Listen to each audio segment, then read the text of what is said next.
Okay, so today we're going to take a deep dive into something pretty different, and I'm really fascinated by it. Yeah? And this is about, I guess we could call it the modern workplace, but it's really kind of challenging what a workplace, can or should be. Definitely. And it's based on some observations and some research that you shared with me. So we're going to kind of lay it all out for the listeners and see what we can glean from it all. Absolutely. I think this is a great opportunity to really kind of dissect what makes an effective work environment Yeah. and, especially today when things are changing so rapidly. Right. And I mean, just to kind of set the stage, what we're talking about here Sure. is not just like, beanbag chairs and ping pong tables. It's something much deeper. Yeah, it's really about a fundamental shift in thinking about how the workplace can actually impact people's performance and well-being. Yeah. And, one of the things that you had in your notes that really stuck with me was this image of a woman, and she's just like in the zone, you know, super focused on her work, wearing this like really cool patterned jacket and these big over ear headphones. Yeah, I remember that image. And for me, that like just captured something about this whole, modern work culture thing. I think you're right. It's a really powerful image, and it raises some interesting questions about how we express ourselves at work, in a professional setting. Totally, because, it made me think about all this research that's out there about how when people feel like they can bring their whole selves to work, express their personality, they're actually more productive. Oh, absolutely. There's tons of data on that. And, looking at her, it's like the bold pattern of her jacket, and she's wearing jeans. And I even noticed like she had these fun socks on with these bright red toes. Wow, you really paid attention to the details. It just like screams, this is a place where individuality is not just allowed, it's like celebrated, Yeah, you know. that's a great point, and I think it's a perfect segue into talking of the actual physical space itself. Okay. Um, you mentioned that the walls in this office were painted like bright yellow and orange, right? Yeah, like really vibrant colors. And that's pretty different from the typical like gray or beige you usually see in offices. It was almost like a jolt of energy when I saw the pictures. And it's interesting, there's actually a lot of research on color and how it impacts our brains. Really? Yeah, there's this organization called the Color Research Institute, and they found that yellow can actually increase creativity by up to 25%. Wow. And orange is associated with more social interaction and even like boosting brain activity. So it's not just like random, someone just picked their favorite colors.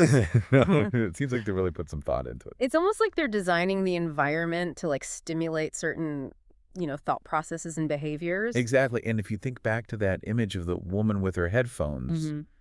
you know, expressing her personality, Hmm. these color choices could be a part of that same philosophy, creating a space that encourages those qualities.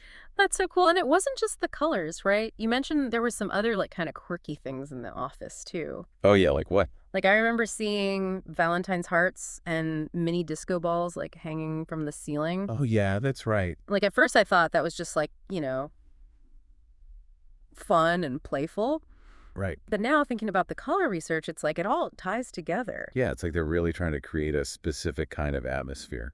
One that's like energetic and maybe a little less formal, and that could, lead to more creative thinking. And happier employees, too, right? Yeah. I mean, who wouldn't want to work in a place with disco balls? It's about like injecting a little bit of joy into the workday. Totally. And speaking of joy, you mentioned something about vinyl records being a part of the company culture. Yeah, it was like they had a whole like listening station set up with a turntable and all these records. That's really cool. I mean, I think it says a lot about their values. Like they appreciate something about the tangible and maybe even a little bit retro. Yeah, and it's not just about the music itself, right? It's about giving people a way to connect with something they love. Like a shared experience. And it goes back to that woman with her headphones. It's about personalization and being able to create your own little world within the workplace. Totally. And there's actually a lot of research that shows that people are more productive when they can listen to their own music while they work. No way, really? Yeah, like 76% of employees say they perform better when they have that option. So those headphones aren't just blocking out distractions, they're like a productivity tool. Exactly. Hmm. And it makes you think about how, traditional management might have viewed personal music devices in the past. Right, like it was a distraction or something unprofessional. But now we're seeing that companies that embrace personal technology and let people have their own preferences are actually seeing huge improvements in employee satisfaction. Like how much are we talking? Like around a 32% increase. That's significant. It's a pretty big shift in thinking. It's like they're saying, you know, we trust you to figure out what works best for you. Yeah, and we want you to be comfortable and happy because that's going to make you more productive. Absolutely. And, it's not all about fun and games either. You mentioned that you saw some more practical elements in the office, too. Oh, yeah, for sure. Like, what are you thinking of? Like, I remember seeing a counter that was stocked with packing supplies, like boxes and tape and stuff. Yeah, I saw that too. And for me, that was like a really grounding detail, like amidst all the bright colors and the music. It's like proof that real work is happening there. Exactly. It's not just a playground, it's a functional space where people are getting things done. And it shows that they're paying attention to the actual needs of the people who work there. Right. It's like they're saying, we want you to be comfortable and we want you to have everything you need to be successful. It's very human-centered. And that reminds me of something you mentioned about company culture and how it impacts performance. Oh, yeah, there's a ton of research on that too, like that Harvard Business Review study that found that companies with a strong cultural identity have much higher productivity. Yeah, like 22% higher. And they also have much better employee retention, like 29% better. Wow. So it's like investing in your culture pays off in a really tangible way. Big time. And I think what we're seeing in this office is a perfect example of that. Creating an environment that feels welcoming and supportive and that reflects the values of the company. And even little things can make a big difference. Like you mentioned that quirky mannequin they had in one corner. Oh, yeah, I love that. Like it wasn't just random. It was like this little touch of personality that made the space feel more approachable and less intimidating. Totally. And it's like those little details that can really help break down barriers and encourage people to be themselves. Yeah, and when you put it all together, the colors, the music, the personal expression, the practical work areas, the little touches of personality, it's like they've created this whole ecosystem for success. They're not just leaving it to chance. They're being really intentional about the kind of culture they want to foster. And the data backs it up. We've talked about the research on creativity and employee satisfaction and all that. And there's more. There are studies that show that companies with these kinds of environments see a 31% increase in innovation and creative problem solving. That's huge. I know, right? And remember that fiery logo you noticed on someone's notebook? Oh, yeah. That might even be a subtle reflection of the energy and passion they're trying to cultivate. It's like they're saying this is a place where we're not afraid to take risks and try new things. Exactly. And it really challenges that old school idea that professionalism has to be, like, sterile and boring. Right. Like suits and ties and no laughing aloud. Yeah, it's like we're seeing a new definition of professionalism emerge, one that values individuality and recognizes that people are more productive when they're happy and engaged. And speaking of engagement, you mentioned something about absenteeism being lower in these kinds of workplaces. Oh, yeah. There's research from Gallup that shows that companies that allow for personal expression and creativity can see a 41% reduction in absenteeism. Wow, that's a massive difference. Think about how much money companies could save if they could just get people to show up to work more often. Right, and it's not just about the money. It's about creating a workplace where people actually want to be. That's the key, right? And it all comes back to this idea of human-centered design.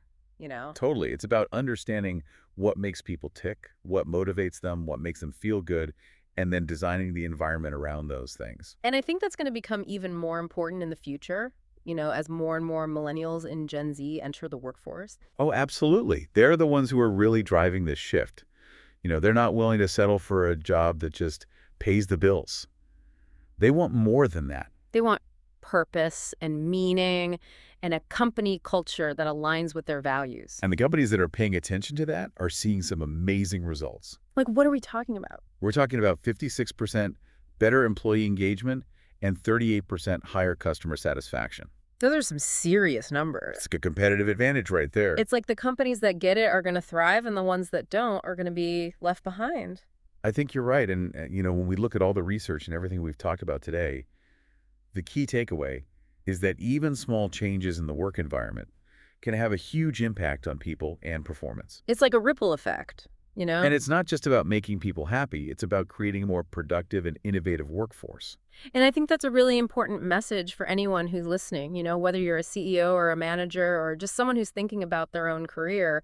It's about recognizing that the workplace is not just a place where we go to earn a paycheck. It's a place where we spend a huge chunk of our lives. And it should be a place where we can thrive and grow and do our best work. Exactly. And it shouldn't feel like a chore to go to work.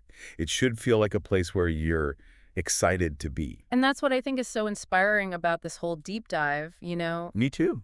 It's like it gives us a glimpse into what the future of work could look like. And it's a future that I'm really excited about. It's a future where we're not just working to live, but we're living to work. And I think that's a really powerful idea. It is. And, for our listener who shared all these great observations with us, Right. I'd love to hear what resonated with you the most. What are you going to take away from this deep dive, and how might it change the way you think about your own work environment? Yeah, let us know. We'd love to hear from you. Thanks for joining us for this deep dive. It's been a great conversation. Until next time. See.